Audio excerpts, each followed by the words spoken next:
Welcome to Design Guy, glad you're here. Want to learn how to customize numbered lists in Canva? I'll show you how. We'll show you how to create a numbered list in Canva.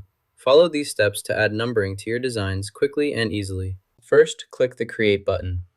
Next, navigate to the Docs section. Choose this document as our sample. After selecting it, be sure to flag the document as A4 to set the correct paper size for printing or sharing.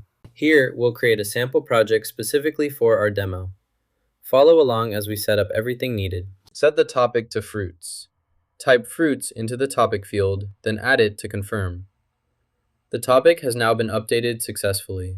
Apple, banana, mango. Now, highlight the entire text by clicking and dragging your mouse over the words. This will select the text, preparing it for further actions. Apply numbering to organize items in sequence. Click the plus sign, scroll down the list of options, and select the numbered list to add a new numbered list. This action automatically adds numbers to each of your listed items for you. That's how you complete the process successfully. You just learned how to change numbering in Canva. Nice work! Hit like and subscribe for more creative hacks.